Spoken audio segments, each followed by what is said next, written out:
TV9 Bharatvarsh पर महंत की मौत के मामले से जुड़ी एक बड़ी खबर आपको बताएं। राजस्थान में आनंदगिरी के गांव पर पहुंचा है टीवी9 भारतवर्ष। भीलवाड़ा से आनंदगिरी के सरेरी गांव में टीवी9 रिपोर्टर पहुंच चुके हैं जितेश जेठानंदानी, और वहां उन्होंने आनंदगिरी के बारे में जानकारी हासिल की है। भीलवाड़ा से आनंदगिरी के सरेरी गांव में पहुंचा टीवी9 भारतवर्ष। जितेश जेठानंदानी इस वक्त हमारे साथ जुड़े हुए हैं। जितेश, क्योंकि आनंदगिरी का इस गांव से वास्ता है और अब से 2-3 दिन पहले तक इस गांव को आनंदगिरी पर बड़ा नाज होता होगा कि उनके गांव का एक बच्चा इतना बड़ा संत बन गया और इतने बड़े संत के साथ वो वहां पर हैं और समाज कल्याण का काम कर रहे हैं, सनातन धर्म के लिए बड़ा काम कर रहे हैं। आज जब आनंदगिरी को हिरासत में ले लिया गया है तब गाँव वाले क्या कह रहे हैं? गिरफ्तार कर लिया गया है और वो भी अपने गुरु की मौत के मामले में, तो क्या कह रहे हैं गाँव वाले?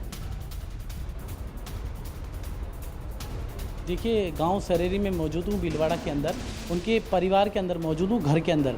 एक्सक्लूसिव तस्वीरें सबसे पहले ये दिखाना चाहूँगा कि किस तरह से अब आनंदगिरी की तस्वीरें इनके परिवार के बीच में दे सकते हैं, किस तरह से यहाँ पर लगा रखी है। हालांकि इनका परिवार कह रहा है कि लंबे अरसे से वो हमारे संपर्क में नहीं थे, सिर्फ 2 बार आए थे। सबसे पहले इनके पड़ोसी हैं, उनसे बातचीत करने की कोशिश करूँगा, उनसे जानने की कोशिश करूँगा वो क्या कहते हैं। हमारे साथ जो मौजूद हैं उनका नाम है दिनेश जी। दिनेश जी, आप लंबे अरसे से संपर्क में रहे हैं आनंद के, अशोक उनका नाम है घर का। किस तरह का चाल चरित्र था उनका, और क्या इस मामले पर साफ तौर पर नरेंद्र गिरी उनके गुरु थे, उन्होंने उनकी सुसाइड नोट में साफ तौर पे लिखा है कि आनंदगिरी उनकी मौत की वजह है। तो इस पर आपका पहला रिएक्शन क्या? मेरा ये है रिएक्शन सर, उनका स्वभाव बिल्कुल शांत स्वभाव के थे। वो 13 साल की उम्र में उन्होंने घर को छोड़ दिया है और संत परंपरा को धारण करने के लिए वो यहाँ से चले गए।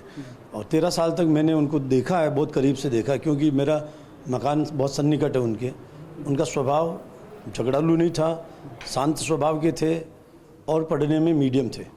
दिनेश जी, घर छोड़ने की वजह क्या रही? इनके फादर अभी बता रहे थे कि घर हमें पता ही नहीं कब छोड़ के चले गए और हमारे लंबे अरसे तक हमारे संबंध, कोई लड़ाई थी या नहीं? कोई लड़ाई नहीं थी सर, स्वभाव ही नहीं था लड़ाई का।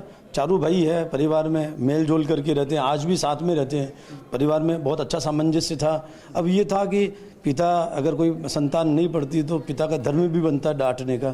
तो शायद हो सकता है कि उस दरमियान, मेरे को याद नहीं, पर इन्होंने कुछ कहा होगा पढ़ने परिवार से पूछ लीजिए, क्योंकि इसको लेकर बड़े सारे सवाल उठ रहे हैं। आरोप आनंदगिरी पर ये लग रहे हैं जितेश, परिवार उन्होंने खूब उनको ढूंढा, अपने स्तर पर खूब प्रयास किया, पर जो संत परंपरा का निर्वहन करना था वो नहीं किया और अपने परिवार को गलत तरीके से फायदा पहुंचाया। परिवार का क्या वर्जन है इस पर? आरोप ये लग रहे हैं कि संत परंपराओं का जो पालन करना होता है, घर से संपर्क में है, वो लगातार 2013 के बाद घर से संपर्क में थे। आरोप ये भी लग रहा है कि मठ की संपत्ति, मठ का पैसा घर वालों को दिया गया। इस पर आपका क्या कहना? मैं ये कह रहा हूँ, आप तो, मैं कहूँ मेरी बात को विश्वास करें न करें, आप देखिए देश आज़ाद हुआ उस समय का ये टीवी है, घर की व्यवस्थाओं को आप कैमरे में अपने सहयोगी से कहिए कि वो बताएं। घर में अगर वो पैसा भेजते तो घर का ये हाल नहीं होता। किसी रिश्तेदार जो आप देख रहे हैं, एक भाई गौचरण का काम करता, गाय चराते, वो अभी आए ही हैं।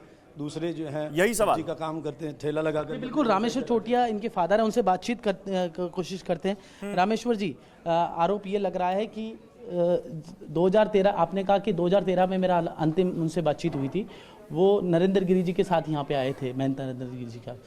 तो उससे पहले क्या आपका संपर्क नहीं था? पहला सवाल ये है।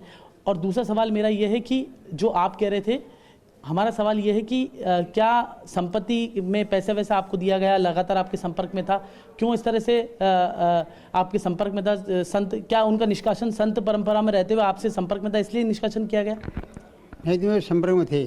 श्री गुरु जी ने पहले गुरु जी मिला, गुरु जी से ही मैंने कार गुरु जी लेकर के यहीं आए थे। जब मेरे को मिला, देखा भी नहीं मैंने पहले, मैं मॉल ढूंढा लेकिन मिला नहीं। फिर गुरु जी के साथ आए, गुरु चेला दोनों आए, दोनों गुरु जी ने कहा भी लड़का तो आपका है, चेला मेरा है। जितेश, आपका नहीं, मैं है। पूछिए, इन पर आरोप ये लगा आनंदगिरी पर कि उन्होंने संपत्ति मठ की बेची और उसमें से कुछ फायदा परिवार को भी दिया, पैसे देते थे परिवार को। इसको लेकर खुद नरेंद्र गिरी उनसे नाराज थे और उनका विवाद भी हुआ था। तो क्या इस पर इनका क्या कहना है? अच्छी तरह से जांच की जाए।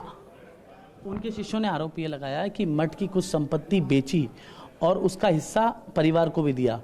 इस पर आपका क्या कहना? नहीं, तो मेरे को हिस्सा दिया ने, बेची को मालूम है, मेरा हिस्सा चाहती मेरी घर की, वो देख लियो कि मेरे को यहाँ पर पैसा संपत्ति, कोई बाहर पैसा उधार दे रखा, पैसे हैं या मेरी घर की चमक क्या है, मैं गुजारा करता हूँ, लेकिन मेरा घर की संपत्ति क्या है? रामेश्वर जी अचानक संत बन गए, संत बनने की वजह क्या रही? अचानक नाराज होकर चले गए या क्या? ईश्वर जाने, तो अचानक नाराज भी आने गया, यहाँ से चले गया, उसी खुशी चले गया, मेरे मालूम नहीं पड़ा। ठीक है फिर जितेश, बाद बने रहे आप ढूंढा नहीं हमारे मिला। साथ। अड़ी सोमवार से शुक्रवार शाम 6 बजे सिर्फ TV9 भारतवर्ष पर।